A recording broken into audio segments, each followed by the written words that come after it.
எல்லோருக்கும் வணக்கம்.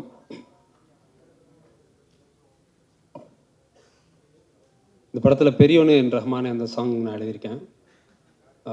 As a lyricist இது வரைக்கும் 4-5 பாட்டு ரஹ்மான் சார் இசையில் பண்ணியிருக்கேன். லேட்டஸ்ட் வந்து ஜலாலி லால் சலாமில் பண்ணது. I don't know if it's right to mention here. But இந்த சாங் இது எனக்கு ரொம்ப ஒரு ஸ்பெஷல் சாங் அப்படின்னு சொல்லணும். ஏன்னு சொன்னால் ரஹ்மான் சாரோட மெலடிக்கு எழுதுறது அப்படின்றது ஒரு பெரிய கனவு. அந்த கனவு வந்து நினைவாகிறது அப்படிங்கிறது லைஃப் டைமில் ஒன்ஸ் கிடைச்சாலே அது பெரிய விஷயம். எனக்கு அது இப்போ கிடைச்சிருக்கு. அண்டு இந்த சாங் பொறுத்த வரைக்கும் இந்த பாட்டை எழுதும்போது எனக்கு ஃபஸ்ட்டு மலையாளம் வெர்ஷனுடைய லிரிக்ஸோடைய ட்ரான்ஸ்லேஷன் கொடுத்தாங்க.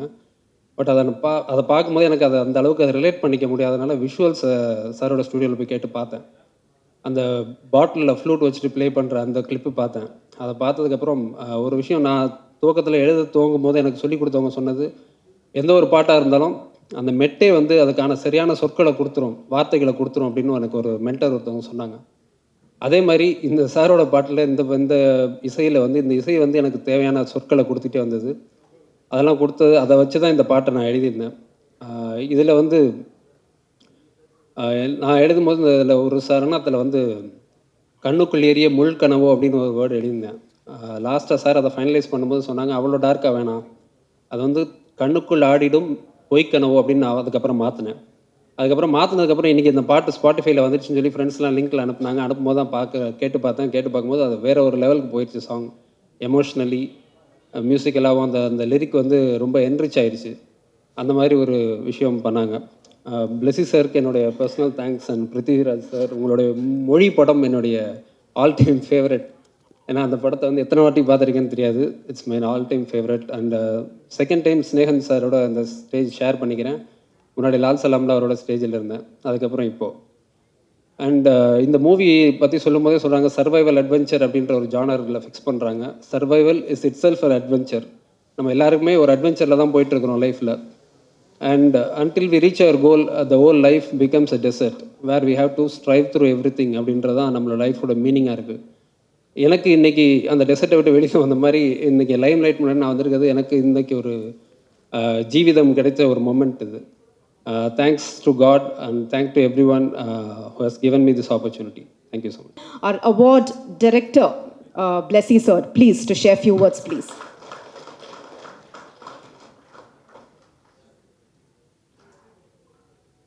வணக்கம். இந்த படத்தை பற்றி நான் ஏதாவது பேச முடியல. பிகாஸ் ஃபஸ்ட்டு படம் தான் பேசணும், அதுக்கப்புறம் தான் எனக்கு பேச வரும். இப்போது இங்கே இருக்கும்போது எவ்வளோ நான் ஹாப்பியாக இருக்கேன். பிகாஸ் பிருத்திராஜ் சொன்ன மாதிரி லாஸ்ட்டு ஐ திங்க் 20-25 இயர்ஸ்க்கு அப்புறம் இது மாதிரி ஒரு மனிதனை பார்க்கதில்லை, ஏஆர் സാർ മാതിരി.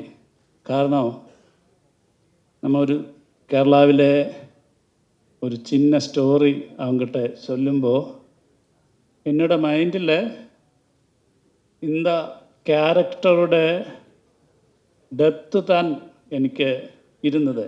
என்கிட்ட பெரிய ப்ரொடக்ஷன் இல்லை, எதுவும் இல்லை. சிம்பிளாக ஒரு ஸ்டோரி அவர்கிட்ட சொல்லிக் கொடுக்கும்போது அதோட டெப்த்து எவ்வளோவும் இருக்கே, இந்த காலத்துக்கு இந்த படத்துக்கு ஆവശ്യമെന്ന് நினச்சி அவரே இனிஷியேட்டிவ் பண்ணி இதனால்தான் இப்போ நீங்கள் கூட்டத்துக்கு மேலே நமக்கு ஒரு ப்ரெஸ் மீட் மாதிரி வர்றதுக்கு ஒரு டைம் கிடச்சது. எவ்வளோ அவர் இந்த படத்தோட ஐ திங்க் ഞാൻ ട്രാവൽ பண்ணி லாஸ்ட் 7 years 2017 onwards அவர் இந்த படத்தோட ட்ராவல் பண்ணிகிட்டே இருக்கேன். ஐ திங்க் நிஜமாக சும்மா அவரை வச்சுட்டு போய் சொல்லலை, நிஜமாக தான் இந்த ஒரு ஆர்டிஸ்ட்டு அவரோட மியூசிக்கு அவர் பண்ணது படத்துக்காக இவ்வளோ டெடிகேட் பண்ணது ஐ திங்க் அது சொல்லித்தான் ஆகணும். அதுதான் என்னோட நன்றி. இப்போது இதில் நிறைய பேர் இருக்கு. பிருத்விராஜ் இப்போது என்னோட தம்பி மாதிரி தான். அதுதான், அதுக்கு மேலே எதுவும் சொல்ல வேண்டியில்லை. பிகாஸ் லாஸ்ட்டு 16 years நம்ம அவன் சொல்லியாச்சு, அவன் மேரேஜ் ஆயிடுச்சு, കുളന്ത അയച്ച് എല്ലാമേ അയച്ച്. ബട്ട് അപ്പോൾ കൂടെ എനിക്കും അവനും തമ്മിലുള്ള ഡയലോഗ്സ് ഉള്ളി അബൌട്ട് ആടുജീവിതം. ஆக்சுவலாக வேறு எதுவும் பேசுறதுக்கு இன்பிட்வீன் இல்லை. எப்போ பார்த்தாலும் அதுதான் பேசிகிட்டே இருந்தது. அண்ட் சுனில் என்னோட கேமரான், இப்போது ஞான் எவ்வளோ இமேஜின் பண்ணுது அந்த அளவுக்கு அதுக்கு மேலே ഒക്കെ എനിക്ക് വിഷ്വൽ കൊടുത്തത് സുനിലും ഞാനിവിടെ പ്രസൻറ്റ് ചെയ്യുകയാണ് നിങ്ങൾക്ക്. ജിമ്മി ക്യാരക്ടർ ആക്ച്വലി இந்த புக்கில் மோசஸ் மாதிரி தான் அந்த ரைட்டர் எழுதி வச்சுருக்கேன். பிகாஸ் இவங்களை எல்லாமே டெசர்ட்டில் നിന്ന് എടുത്തിട്ട് കാപ്പാത്തുക്കാക ഇരിക്കണ ഒരു ഗോഡ് എല്ലാ പ്രസൻസും ഇരിക്കണ ഒരാൾ മാതിരി தான்.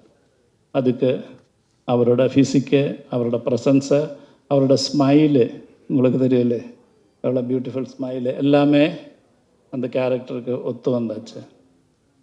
വളരെ ரொம்ப நன்றி.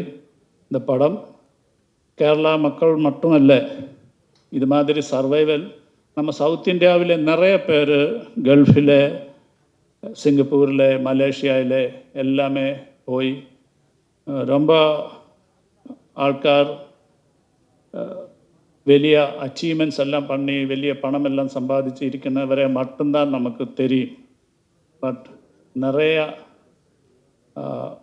ആൾക്കാർ லைஃப் மிஸ்ஸிங் ஆயிடுச்சு, ஃபேமிலி மிஸ்ஸிங் ஆயிடுச்சு, இப்போவும் அலைஞ்சிட்டே இருக்கே, நமக்கு தெரியல. அது மாதிரி அந்த நஜீவோட ஒரு ஸ்டோரி தான் இது. பட் எதுக்கு ஹோப் ஒரு சாங்கு ப்ரொமோஷனுக்காக பண்ணியதுன்னு வச்சால் அதுக்கும் காரணம் ரஹ்மான் சார் தான். காரணம் இதில் இந்த படத்தோட ஒரு பொலிட்டிக்ஸு கூட அதுதான். எதுக்கு இந்த படம் என்ன பேசுறதுன்னு வச்சால், எவ்வளோ நம்ம ஸ்ட்ரகிள் பண்ணியாலும் சர்வைவ் பண்ணியாலும் ഉള്ളിലൊരു ഫയർ ഇരുന്നാൽ, ഹോപ്പ് ഇരുന്നാൽ ലൈഫിലെ திருப்பி சக்ஸஸ் பண்ணலாம், லைஃப் திருப்பி எடுக்கலாம். அந்த மாதிரி ஒரு வார்த்தை. பிகாஸ் நவ் டேஸ் நமக்கு தெரியும், 10th മാർക്ക് ഫെയിൽ അയച്ചാൽ അപ്പോൾ സൂയിസൈഡ് ആകും. ഏതോ ഒരു എക്സാമിനക്ക് മാർക്ക് കമ്മി അയച്ചാൽ അപ്പോൾ വഴക്ക് പറയുന്ന നനച്ച് ഒളിച്ചു പോയിടും, അല്ലെ സൂയിസൈഡ് പണ്ണൂർ. அந்த மாதிரி டிப்ரெஷனில் போயிருக்கிற ஒரு லெவலில் ஹோப் இருந்தால் இந்த சப்ஜெக்ட்டுக்கு எவ்வளோ கஷ்டப்பட்டாலும் கூட ஒரு நாளுக்கு திருப்பி சக்ஸஸில் வராம் എന്നുള്ളൊരു മെസ്സേജ് தான் இதோட மெயினாக பொலிட்டிக்ஸ். அந்த இது தான் நம்ம we are trying to telling through this movie. எல்லாருக்கும் இந்த படத்தில் நீங்கள் பார்த்து அதுக்கு சப்போர்ட் பண்ணணும்னு ஆசைக்கணும். தேங்க்யூ. ஒரு கேரக்டர் எடுத்து நான் படமா மக்கள் கிட்ட கொடுக்கணும். What was that one thing? why was it actually? Actually எனக்கு தமிழ் நல்லா வராது, அதர்வைஸ் இதுக்கு மேலே பேசணும் இருக்கு. இப்போது ஒரு 3 months பேக்கு நம்ம படத்தோட ப்ரொமோஷனுக்காக ஆக்சுவலாக எல்லோரும் நஜீப் மாதிரி பேசிட்டே இருக்கு. நஜீபோட வீட்டில் சைனுன்னு ஒரு கேரக்டர் இருக்கு, இவரோட ஒய்ஃப். இவர் போகுമ്പോൾ അവർ ப்ரெக்னென்ட் ஆயிருந்தது, 3-4 months ப்ரெக்னென்ட் ஆயிருந்தது. அந்த ஆளும் நம்ம எதுவும் சொல்லவில்லை അല്ലേ. ஐ தாட் இந்த படத்துக்கு ப்ரொமோஷனுக்காக அதர்வைஸ் അല്ലെങ്കിൽ இந்த படத்துக்கு ஒரு நெக்ஸ்ட் வியூ மாதிரி அந்த பொண்ணோட ஒரு என்ன ஸ்ட்ரகிள் கொஞ்சம் காட்டணும்னு திங்க் பண்ணியிருந்தேன். அப்போ தான் என்னோட ஒரு ஃப்ரெண்டு சொல்லியாச்சு, இப்போ ரீசெண்டாக தமிழ் பத்திரிகையில் வந்திருக்கே, ஏதோ ஒரு லேடி ஹஸ்பண்டு வெளியூரில் போயிட்டு 2 years வெயிட் பண்ணிகிட்டே இருந்தேன். അപ്പം മാരേജ് മുടിഞ്ഞ് ഏതോ 2 weeks അപ്പുറം തന്നെ അവർ വെളിയൂർ പോയത്. ബട്ട് അവരെ മിസ്സിങ് ആയിച്ച്. ആഫ്റ്റർ 2 years ആയിച്ചിട്ട് அந்த ரிலேட்டிவ்ஸ் பேரண்ட்ஸ் எல்லாமே சொல்லி ஃபோர்ஸ் பண்ணி இந்த பொண்ணுனை மேரேஜ் பண்ணியாச்சு. புதுசாக ஒரு ஆள் மேரேஜ் பண்ணியாச்சு. அந்த மேரேஜ் முடிஞ்சதுக்கப்புறம் ஆஃப்டர் 1 week இந்த ஃபஸ்ட்டு ஹஸ்பண்ட் திருப்பி வந்தாச்சு. அது பத்திரிகையில் உங்களுக்கெல்லாம் தெரிஞ்ச வார்த்தைன்னு நினைக்கிறேன். ஸோ அந்த மாதிரி நிறைய விஷயங்கள் நம்மக்கிட்ட நடந்துகிட்டே இருக்கு. அதில் ஒன்று மட்டும்தான் நஜி. Thank you sir, thank you. உங்களோட விஷன் வந்து ரொம்ப கிளியராக இருந்ததுனால தான் கண்டிப்பாக இவ்வளோ தூரம் ஐ திங்க் இன்னைக்கு நம்ம எல்லாருமே ஒன்று சேர்ந்துருக்கோம் அப்படின்னு சொல்லலாம். ஸோ உங்கள் வேர்ஷன்லேயே சொல்லலாம், I think every breath is a battle. I'm very happy and proud to be associated with this movie Aadu Jeevitham. Work with all these legends, Roman sir, Blessy sir, actually Sri Prasad sir is not here. எல்லாரும் ரொம்ப fan எனக்கு, அவரோட fan, எல்லாரோடைய fan actually. And but this movie shoot வந்து Algeria, Jordan இந்த மாதிரி டெசர்ட்டில் shoot பண்ணியிருக்கோம். எக்ஸ்ட்ரீம் வெதர் கண்டிஷன், ரொம்ப கஷ்டப்பட்டு நிறைய பேர் இதில் ஒர்க் பண்ணியிருக்கோம். I don't know what to say in front of all these cameras because I'm first time here like this. So please do watch this movie in theater on 28th. Thank you. Vanakkam. Thank you for all of you, to all of you for being here. நான் வந்து கொஞ்சம் வழக்கமாக தமிழ் படங்கள் பண்ணிக்கிட்டு இருந்தால் கொஞ்சம் தமிழ் ஃப்ளூவெண்ட்டாக வரும். But இப்போ லாஸ்ட்டாக பண்ண தமிழ் படமே காவிய தலைவன். ஸோ ஆமாம், இப்போ கொஞ்ச நாள் முன்னாடி தான் இது தமிழில் டப் பண்ணேன். ஸோ ஆமாம், ஒரு 2 days தமிழ் பேசினாங்கிற ஒரு கான்ஃபிடென்ஸ் இப்போ இருக்குது. நேற்று தான் actually he was asking me, sir 15 minutes இருக்குது, so 15 minutes I'll try and ask you as much as I can. So நான் சொன்னேன், இப்போ வந்து இந்த படத்தை பொறுத்த வரைக்கும் 1 year 1 minute கால்குலேட் பண்ணால் கூட 15 minutes பத்தாது. ஏன்னா இது ஒரு 16 year long ஜேர்னி. 2008 தான் actually director Blessy decided to do Aadujeevitham. And 2008-2009 தான் he first came to me, இப்படி நான் இந்த படம் பண்ண போகிறேன், நீ தான் இதில் நஜீபா நடிக்கணும்னு சொல்லி. அதுலேருந்து இன்னைக்கு வரைக்கும் if you see it's a 16 year long journey. So இதில் வந்து ஒரு மிகப்பெரிய ஒரு விஷயம் என்னென்னா, back in 2008 when Blessy sir decided to do ஆடு ஜீவிதம், அவர் வந்து இன்னைக்கு எப்படி என்ன நிலைமையில் இருக்காரோ அதே பொசிஷனில் இருந்த he was the most coveted filmmaker in Malayalam. எனக்கு தெரியும் he was the highest paid filmmaker in Malayalam in 2008-2009. And எல்லாருமே, அவர் வந்து ஆல்ரெடி மம்முட்டி சார் வச்சு படம் பண்ணார், மோகன்லால் சார் வச்சு படம் பண்ணார். So all big stars wanted to do ஒரு பிளஸி படமாவது லைஃப்பில் பண்ணோங்கிற ஒரு ஆசை எல்லாருக்குமே இருந்தது. ஸோ அப்படிப்பட்ட பொசிஷனில் இருக்கிற ஒரு film maker for the next 16 years decides that இல்லை நான் இந்த ஒரு படம் தான் பண்ண போகிறேன். அப்படிப்பட்ட கன்விக்ஷன் வந்து it is very very rare to find. Forget about cinema, even in life it is very rare to find. இது இந்த படம் பொறுத்த வரைக்கும் இது ஒரு பெரிய ஜேர்னி. இது 2009 வந்து we decided to do the film and it took us 10 years till 2018 to finally start rolling, start shooting. ஏன்னா இவ்வளோ பெரிய படம் இந்த பட்ஜெட்டில், இந்த ஸ்கேலில், இந்த கேன்வாஸில் வந்து 2008-9 டைமில் it was impossible to imagine, especially from the Malayalam industry. அந்த 10 வருஷம் we Blessy sir actually set up the project, almost brick by brick, and finally we were able to start shooting in 2018. அதில் வந்து today I have to tell all of you, especially that now we are in Chennai, இந்த படத்துக்கு வந்து இல்லை இப்படி ஒரு மிகப்பெரிய ப்ராஜெக்டுக்கு இவ்வளோ செலவு பண்ணி இந்த ஸ்கேலில் பண்ணலாங்கிற ஒரு ஜஸ்டிஃபிகேஷன் வர்றதுக்கு மிகப்பெரிய காரணம் வந்து ரஹ்மான் சார் தான் actually. when we decided that we will, so I have to, ஒரு சின்ன story I have to, actually I don't know if Rahman sir also knows this, we have to, I don't know if I've said this, ஒரு சின்ன story I have to tell you sir. So when Blessy sir and me, I remember it was in my vanity van in 2009 I think. So like the first discussion we had is who's doing the music. So only 2 names actually. We were, of course, அன்னைக்கு வந்து when you dream you can dream, இல்லை limitless-ஆ dream பண்ணலாம். So 2 names we discussed. The first name is A.R. Rahman sir and second name is Hans Zimmer. So we actually mailed both Hans Zimmer sir and A.R. Rahman sir. And we got the reply first from Hans Zimmer's team, I think, because I think we mailed the wrong email address. So Hans Zimmer oda team la edho oru manager yaro oruther reply panna rama ipdi paakalam adu illa. But then we got the opportunity to get the access to Rahman sir. And the time la eppadi how to get to Rahman sir nu kuda theriyala. Although we, for us in Kerala, we still think, Amma, அவர் வந்து நம்ம ஆளு, நான் first படம் யோதா மலையாளத்தில் பண்ணேன். He's like, when you, if you see Rahman sir in Kerala, people relate to him like a Malayali only. But we didn't know how to get to him. But finally we got access to him, and the ஒரு faculty of a genius னு சொல்றது வந்து the expert is in his or her own craft மட்டும் கிடையாது. You should be able to spot something special, இல்ல? So அந்த அளவில் வந்து he is one of the greatest geniuses to have lived in our times. I think it is that first meetingலயே வந்து I think Rahman sir understood that we are trying to pull off something very special, and he said, yes, I am doing the film.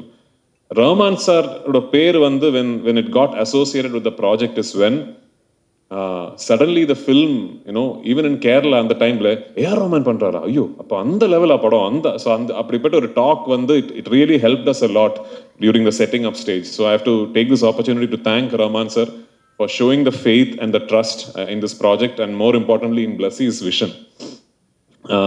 So finally 2018 we started shooting, and so இதில் வந்து ஒரு பெரிய transformation is part of playing the role. ஏன்னா வந்து ஒரு 3.5 years ஒரு டெசர்ட்டில் வந்து stuck ஆன ஒருத்தரோட கதை. இது கதை கிடையாது, ஆக்சுவலி இது வாழ்க்கை, ஒருத்தர் நிஜமாவே வாழ்ந்த வாழ்க்கை. அது ஃபார் another discussion. ஸோ இந்த படத்தோட பிகினிங் போர்ஷன்ஸில் வந்து நான் நிறைய வெயிட் போட்டேன். ஏன்னா வந்து நிறைய வெயிட் போட்டுட்டு அப்புறம் if you start losing the change பயங்கரமாக இருக்கும்னு சொல்லி I put on a lot of weight. And we did the Kerala portions, and we went to Jordan. In Wadiram, we shot the first desert schedule where I was hefty and, you know, I had put on weight. Then we stopped shoot. அதுக்கப்புறம் it was 7 months shooting நிப்பாட்டி எனக்கு wait இழக்கிறதுக்கு வந்து time கொடுத்து 7 months later, end of the year or beginning of next year, we went back to Jordan. Yeah, beginning of 2020, we went back to Jordan. Shooting ஆரம்பிச்சு கொஞ்ச நாள் தாண்டினப்போ the pandemic struck, and we had to stop shooting. கிட்டத்தட்ட ஒரு 3 months the entire team was stuck in a desert in Jordan without being able to shoot. Now shooting permission was stopped, international air travel was stopped. So almost at the end of the 3rd month we got a repatriation flight. அப்படிதான் அந்த team ஃபுல்லா திரும்பி வந்தேன். அந்த டைம்ல வந்து Blessy sir and me and the whole team, we did not know இது எப்போ இனிமேல் ஷூட்டிங் நடக்குமா, திரும்பி போக முடியுமா, எதுவுமே தெரில. And imagine it's a journey of so many years of wait and effort. But ஏதோ கடவுள் பார்த்தேன்னு நினைக்கிறேன், ஒரு 2 yearsக்கு அப்புறம், ஆல்மோஸ்ட் 1.5 yearsக்கு அப்புறம் we managed to regroup and get the permissions again. இந்த வாட்டி to shoot the escape portion of the whole desert saga, we went to Algeria, in the middle of the Sahara desert. Timimoun ஒரு இடம், அதில் அங்கே இருந்து we used to go in 4-wheel drive SUVs into the desert. தெரியல, I don't know if any film crew has ever been there.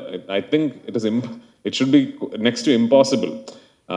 நாங்கள் எங்கள் shoot பண்ணிக்கிட்டு இருக்கும்போது I remember the locals, the Algerian locals telling us, we ourselves haven't seen these places. So அப்படிப்பட்ட ஒரு இடத்துல we shot one big portion of the film. Then we came back to Jordan, and 2020ல வந்து எது we couldn't do, the portions that we couldn't shoot, we completed there in Jordan, and finally we came back to Kerala, and the film we finished shooting in 2022. அதுக்கப்புறம் ஒரு 1.5 years long post production process. இந்த 28க்கு இவ்வளோ பெரிய கதையோட climax. So என்னை பொறுத்த வரைக்கும் 2009-2008 டைமில் when I said yes to the film, நான் வந்து I hadn't gotten married, I obviously wasn't a father, நான் ப்ரொடியூசர் ஆகலை, டைரக்டர் ஆகலை, டிஸ்ட்ரிபியூட்டர் ஆகலை. இந்த எல்லா மாற்றங்களும் என் லைஃப்பில் நடந்தது இந்த ஆடு ஜீவிதம் ஜேர்னியோட நடுவில் தான். ஸோ என்னை பொறுத்த வரைக்கும் on the 28th of March, it is almost like one phase of my life is culminating. அதில் வந்து ஒரு பெரிய சந்தோஷம் என்னென்னா, finally when it is releasing now, I guess it's releasing at a time which is great for cinema in general and for Malayalam cinema in particular. இந்த படம், right from the beginning we always thought whenever it is releasing, we should try and get the best distributors, the market leaders to distribute this film for us in every market. So I should take this opportunity, since I'm here in Chennai and speaking to you about the Tamil version. Thank you, Udayanidhi Stalin sir. நான் ஒரு phone call தான் அவருக்கு பண்ணேன். I called Uday once, and I've never spoken to him before that. And I told him, இப்படிப்பட்ட ஒரு project, இது ஒரு இண்டஸ்ட்ரியோட ஒரு பேஷன் ப்ராஜெக்ட், இவ்வளோ வருஷங்கள் இதோட எஃபர்ட், இது ரெட் ஜாயிண்ட் தமிழ்நாட்டில் ரிலீஸ் பண்ணால் எனக்கு ரொம்ப பெருமையாக இருக்கும்னு சொன்னேன். And I think Uday was an artist, so probably he understood what I meant. Or Uday probably related to what it would mean to a group of artists to have thrown their conviction, time, and effort behind something like this, and he gladly agreed. So thank you so much to Red Giant and Udayanidhi Stalin sir for backing our film and showing faith in us. Kandipa 28th of March world over the film will release. Please do watch the film. இது பார்த்துட்டு இருக்கும்போது ஒரு மிகப்பெரிய விஷயம் நீங்கள் மறந்துடக்கூடாது. இது வெறும் ஒரு கதை கிடையாது, ஒரு மனிதன் வாழ்ந்த வாழ்க்கை. அண்ட் நஜீப்ங்கிற மனிதன் இன்னைக்கு he's with us alive and well. He fought the circumstances. He found the strength to survive the circumstances. And he came out of it to be able to tell his tale. So in the padam is an ultimate tribute to the resilience of human strength, is a tribute to the life that Najib lived. And of course, it is a passion project for all of us involved. Thank you so much. Scene வந்து உங்களுக்கு ரொம்ப கஷ்டப்பட்டு பண்ண ஒரு சீன்னா எந்த சீனாக இருக்கும்? which took a long time, ஐயோ என்னால் முடியல அப்படின்ற ஒரு you would have pulled yourself back இல்ல, which particular scene was that? இல்லை இதான் இப்போ வழக்கமாக ஆக்சுவலி நான் நிறைய படம் பண்ணியிருக்கேன். I've done more than 100 films. So வழக்கமாக when you ask me about a film, I am able to differentiate the experience of shooting the film as அந்த சீன், இந்த ஃபைட் சீக்வன்ஸ், இல்லை இந்த கிளைமேக்ஸ் சீக்வன்ஸ், அந்த லொக்கேஷனில் ஷூட் பண்ணது ஏதோ தெரியல. பட் ஃபார் ஆடுஜீவிதம் எனக்கு வந்து beginning to end of the even as we speak today ஏதோ ஒரு ஒன் ஹோல் எக்ஸ்பீரியன்ஸாக தான் என் மனசில் இருக்குது. Actually I am not able to differentiate between days, scenes, events. I remember how I felt. Because I keep saying, எனக்கு வந்து இந்த படத்தை பொறுத்த வரைக்கும் ஓவர் பேரிங் மெமரி வந்து பசி. I wasn't eating. இந்த அதான் ஜிம்முக்கு போய் இந்த 6 பேக் எல்லாம் பண்ணுறது நானும் பண்ணியிருக்கேன் ஆக்சுவலி. அது வந்து இன்னொரு இட்ஸ் அனதர் ப்ராசஸ் இல்லை. இந்த படத்தை பொறுத்த வரைக்கும் the transformation required me to look like somebody who did not have access to enough food, somebody who was starving. அதுக்கு ஒரே வழி தான், I have to take that route. I have to starve myself. So now I wasn't eating. I was completely fasting தான் பண்ணிட்டு இருந்தேன். Almost at times the fast used to go on for 3 days, 72 hours. So இந்த படம் வந்து shooting பண்ணிட்டு போயிட்டு இருக்கும்போது என்னோட ஞாபகத்தில் வந்து பசி தான் main. when I wake up I am hungry, through the day I am hungry, when I go to sleep I am hungry. So other than that I cannot differentiate between days, scenes எல்லாம். இது ஒரு பெரிய ஒரு giant experience. Like I feel like I've lived through that. So ஆமா, it's tough for me to pick one. Hi, good evening. Well, I'm very happy to be here because this is such a great adventure for me. Yes, I live in LA. I've done movies in Hollywood, in Europe, in Nollywood, in South America, but I'm so happy to be introduced to the Indian audience by a great movie, The Goat's Life. It was one of those adventures where you don't think that you'll ever experience, because shooting in the deserts of Algeria and Wadi Rum is almost like a dream. As hard as it was, but it was also an experience of a lifetime. And I believe that this is probably one of the greatest adventure movie that any of you guys will see. It's a human story. It's very inspirational. And I'm so privileged to have worked with probably some of the best that India has to offer, from the lead actor, Raj, to the extremely commending director, Blessy, who has the soul of an angel. I believe he might be a saint in a different life. And of course, your own super composer, A.R. Rahman. Without forgetting our DP, who's provided us of images that will blow your mind, Sunil. So very happy to be here, very happy to experience India, to experience Chennai, and I love your food. Thank you. When you come all the way and working with such director like Blessy, what was more challenging? Was he very strict to you, or he was calm and composed on the set? Blessy was extremely calm and composed. Because of the difficulties that we've had on set, he was always able to find ways to get things through, to get the message across and to inspire you to continue. So that wasn't challenging at all for me. What was challenging was probably the location, because it's very difficult to shoot in the desert. There was one particular scene where my character had to carry Raj's character, Najib, and there was a sandstorm. So, you know, when you have a sandstorm, you have that sand hitting you very hard, and I have to carry him, I have to take him away from danger. And, you know, one take is okay, but, you know, when you start doing 5, 6, 10 takes, because Blessy, if he doesn't have what he wants, will continue until he gets what he particular wants. about it. Very, very particular. Okay. Very, you know, if he's got something in his mind, if he's got a vision, he's got to get it precisely. So I think that part of it was a bit challenging. And also, you know, I spoke Arabic in this movie, so I also had to learn some Arabic, which is not easy for me, even though I do speak some other languages, but Arabic is completely different to what my tongue is used to. Thank you. And you said you like the food in Chennai, right? Yeah, I do. What was your favorite food? Sorry? What was your favorite food you liked in Chennai? Here, I don't know the names, but I'm vegetarian. Okay. So that's why, you know, I can go anywhere and just eat proper. Sambar? Sambar, okay, so. here we You go. like sambar? Yeah, I do.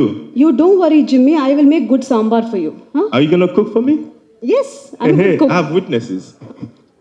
ஐயோ press முன்னாடி வேற சொல்லிட்டேனே but it's okay but next time when you come definitely இல்லனாலும் today evening we'll get that sambar for you, all right? Good deal. Thank you so much, Jimmy, all the way from there. And I think அவரோட character வந்து ரொம்ப பர்டிகுலராக பேசப்படும் அப்படின்னு சொல்லியிருக்காங்க. So thank you once again to Jimmy. அனைவருக்கும் வணக்கம். ஒரு வரலாற்று சிறப்புமிக்க இந்த மேடையில் இருப்பதற்கும் முதலில் நான் வந்து ஏஆர் ரஹ்மான் சாருக்கு தான் நான் நன்றி சொல்லணும். ஏன்னா சமீப காலமாக தொடர்ந்து அவர் கூட நான் பயணப்பட்டுருக்கேன். எத்தனையோ படங்கள் பயணப்பட்டு இருந்தாலும் இந்த மேடைக்கு என்னை அழைத்து வந்து நிற்கிறதுக்கான ஒரு வாய்ப்பை வந்து கொடுத்ததுக்கு வந்து நான் ரொம்ப பெருமைப்படுறேன். காரணம், இந்த புத்தகத்தை பற்றி நிறைய பேர் படிச்சிருப்போம், வாசிப்பாளர்களுக்கு தெரியும். பென் ஆய்மின்னு சொல்லிட்டு அவர் எழுதின அந்த ஆடு ஜீவிதம் புத்தகம் மிகச்சிறந்த நாவல், பல லட்சம் பிரதிகள் விற்ற ஒரு நாவல். இன்னும் சொல்லப்போனால் பிரித்திவி சார் சொன்னது மாதிரி இது ஒரு படம் இல்லை, ஒரு வாழ்வியல், ஒரு மனித உணர்வுகளை மொழிபெயர்க்கக்கூடிய ஒரு களம். இதை வந்து அவ்வளோ உணர்வுகளால் புதிந்த ஒரு புத்தகம். அதை வந்து படமாக பண்ணுறதுக்கு பிளஸி சார் வந்து எடுத்த அந்த முயற்சி வந்து உண்மையிலேயே இது ஒரு எழுத்தாளனுக்கு கிடைத்த வெற்றியாக நான் பார்க்குறேன். ஒரு எழுத்துக்கு, ஒரு இலக்கியத்துக்கு, ஒரு வாழ்வியலுக்கு, ஒரு உணர்வுக்கு கிடைத்த வெற்றியாக பார்க்குறேன். இந்த படைப்பில் நானும் ஒரு புள்ளியாக எங்கேயோ இருக்கேன் அப்படின்னு நினைக்கும் பொழுது அதுக்கு ரொம்ப பெருமைப்பட வேண்டியிருக்கு. இசைப்பியலுக்கு நான் நன்றி சொல்ல வேண்டியிருக்கு. காரணம், அந்த படத்தை நம்ம நிறைய பரீட்சை எழுதிட்டு வெயிட் பண்ணிக்கிட்டே இருப்போம், எப்போ ரிசல்ட் வரும் அப்படின்னு சொல்லிட்டு. நிறைய படங்கள் எழுதிட்டு இருந்தாலும் இந்த படத்துடைய ஒவ்வொரு அப்டேட்டையும் நான் இரவு 2 மணி 3 மணி வரைக்கும் பார்த்துட்டே இருப்பேன். ஒய்ஃப் கூட சொல்லுவாங்க, என்ன அப்படி இருக்கு அப்படிம்பாங்க. இல்லை அந்த நாவல் அவ்வளோ அழகான நாவல் பாப்பா அப்படின்னு சொல்லி பேசிட்டு இருப்போம். இதில் வந்து பிருத்திவிராஜ் சார் ஒரு பெரிய ஒரு வாழ்வியல் உணர்வுகளை வெளிப்படுத்தியிருந்தாலும், அதை பிளஸி சார் மிக அழகாக படம் பிடித்திருந்தாலும், இந்த படைப்பில் இசை வந்து ஒரு கேரக்டராக நகர்ந்துக்கிட்டே இருக்கும். அதாவது சுவடுகளுடைய சரிவுகளில் மணல்கள் அசைவதுக்கு கூட ஒரு குட்டி இசையமைப்பாளர் இசையமைச்சுக்கிட்டே இருந்திருப்பார். அப்படியே பார்த்தீங்கன்னா வலைதளங்களில் போகும்போது அந்த இசை ரசிகர்கள், இசை காப்பாளர்கள் அதை தூக்கி வச்சுட்டு கொண்டாடிக்கிட்டு இருக்கிறாங்க. அவ்வளோ அழகாக ஒரு இசை ஒரு கேரக்டராகவே வாழுதுன்னா, இன்னும் சொல்லப்போனால் நடமாடும் பிணமாக நஜீப் நடந்துக்கிட்டு இருக்கும் போதெல்லாம் இல்லை அவனுக்குள்ள உணர்வு இருக்குது, உயிர் இருக்குன்னு சொல்லிக்கிட்டே கூடவே நடந்து வர்றது ஏஆர் சாரோடைய இசை தான். ஆனால் அவ்வளோ அந்த அழகான ஒரு படைப்பு. இந்த படைப்பில் நான் இருக்கேன். இந்த வரலாற்று சிறப்புமிக்க இந்த ஒரு படைப்பு வந்து மிகப்பெரிய லெவலில் போகணுன்னு வேர்ல்டு முழுக்க எதிர்பார்க்குறாங்க. பொதுவாக வந்து தமிழ் சினிமா, மலையாள சினிமா, கன்னட சினிமான்னு சொல்லி நம்ம ஒரு காலம் கொண்டாடிட்டு இருந்த காலம் போய் இன்றைக்கு எல்லாரும் கைகோத்து இந்தியன் சினிமான்னு சொல்லி நம்ம கொண்டாடிக்கிட்டு இருக்கிறோம். அந்த இந்தியன் சினிமாவை இன்னைக்கு ஒரு கனெக்டிவிட்டி வேணும் இல்லையா, ஒரு செயின் வேணும் இல்லையா. என்ன கொடுத்தாலும் அதில் ஒரே ஒரு சின்ன ஒரு செயின் தேவைப்படுது. அந்த செயினாக இன்றைக்கி வேர்ல்டு முழுக்க இழுத்துட்டு போகிறதுக்கு இசையமைப்பாளருடைய இசை தான் ஒரு மிகப்பெரிய அந்த செயினாக இருக்குங்கிற நம்பிக்கை இருக்குது. இதை நான் வந்து இந்த புத்தகத்தை படித்ததுனால, இதில் உணர்ந்ததுனால நான் இவ்வளோ விஷயங்களை உங்கள்கிட்ட பகிர்ந்துக்கிறேன். ஆனால் உண்மையிலே படைப்பிடிப்பு அதை விட பல மடங்கு அதை வந்து கண்ணு முன்னாடி நிறுத்தியிருக்கிறாங்க.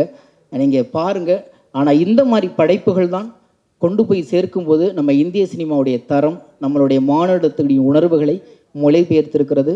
எனவே இந்த படைப்பில் எனக்கும் ஒரு பாடல் கொடுத்து என்னையும் இங்கே ஒரு படைப்பாளனாக அங்கீகரித்ததற்கு அத்தனை குழுக்களுக்கும், குறிப்பாக ஏஆர் சார் எல்லாத்துக்குமே நன்றி கூறி விடைபெறுகிறேன். நன்றி, வணக்கம். It's time for us to call our own dear Oscar Naihan Academy Award winner A.R. Rahman அவர்கள் to share few words, please. எல்லாருக்கும் வணக்கம். இந்த படம் நான் ஒத்துக்கும் போது என்னோட ஓன் படம் பண்ணியிருந்தேன். அப்புறம் லெமாஸ்க்குன்ட்டு ஒரு படம் விஆரில் டைரக்ட் பண்ணியிருந்தேன். ஸோ அது நடுவில் இது வந்து இதோட மீட்டிங்ஸ், இதோட கம்போசிஷன் எல்லாம் பண்ணோம். சீக்கிரம் முடிஞ்சிடும்னு நினச்சேன். நான் 6 வருஷம் ஆயிடுச்சு. பார்க்கும்போது டெஃபினெட்லி பிருத்வி வேறு லெவல் ஆக்டர் ஆகிருக்காருல்ல. பிளஸி கூட ஒர்க் பண்ணுறது. It's really lucky to work with Blessy, Sunil, Jamie and Snehan. ரொம்ப நல்லா பேசுனீங்க. லைட் அப் பண்ணிட்டீங்க. மாஷா, தேங்க்யூ. ஒருத்தர் கேட்டார், இதுனா மரியான் மாதிரி இருக்குமா அப்படின்னு கேட்டார். மரியான் ஒரு ஃபிக்ஷன், இது வந்து ஒரு ரியல் ஸ்டோரி. 250 பதிப்பகம் ஆயிரத்தில் 250 எடிஷன்ஸ். 250 எடிஷன்ஸ் அவ்வளோ புக்கு படிச்சிருக்காங்கன்னா அது எதுவும் இருக்கணும் டெஃபினெட்லி. அது நீங்களே கண்டுபிடிச்சி சொல்லுங்கள். Thank you so much. லைக் நீங்கள் செட்டுக்கு போயிட்டு you had that, I mean the entire team had a clear vision like what they wanted all about this movie அப்படின்னு. பட் நீங்கள் செட்டுக்கு போயிட்டு நீங்கள் பார்த்த ஒரு விஷயம், and how did that complete songs, okay let me do this song, இந்த song இந்த படத்துக்கு தேவை அப்படின்னு where you thought about it actually? செட்டுக்கு ஆக்சுவலி நான் ஜார்டன் பார்த்ததில்ல. ஸோ அவங்க கேட்டு அந்த அல்ஜீரியா வரையா ஜார்டன் வரலாம். சரி வரேன்னு சொன்னேன். வந்தோன்னே ஒரு கேமரா வச்சுட்டாங்க. வச்சுட்டு ஒரு மியூசிக் வீடியோ பண்ணிடலாம். சரி, அதான் ஒருத்தர் கேட்டார், எப்படி அந்த ஜாக்கெட்டு கிளாஸ்லாம் போட்டு போறீங்க வெயில்? அப்போ வெயில் அவ்வளோவா இல்லை. ஸோ தப்பிச்சேன் நான். பட் டெஃபினெட்லி ஒரு வேர்ல்டு வந்து ஒரு சைடில் அப்படியே ஓடின்னு இருக்கும்போது, இவங்க வந்து நிதானமாக ஒரு படத்தை எடுத்துருக்கும் போது, I think we need people like Blessy, we need people like Prithviraj to believe in these kind of stories. நம்மளுக்கு ரொம்ப வயலன்ஸ் இப்படி பார்த்து இது ஒரு பியூட்டிஃபுல்லாக உள்ள ஒரு இன்னர் சோல் சர்ச்சிங் மூவியாக இருக்குது. கண்டிப்பாக நம்ம எல்லாரும் ஒரு ஆடு ஜீவிதம் காண்றோம். ஆக்சுவலி சில பேர் வந்து ஃபேமிலியில் காண்றாங்க, சில பேர் வந்து கெரியரில். இவர் வந்து டெசர்ட்டில் கேரளாலேருந்து போய் பார்க்குறாரு.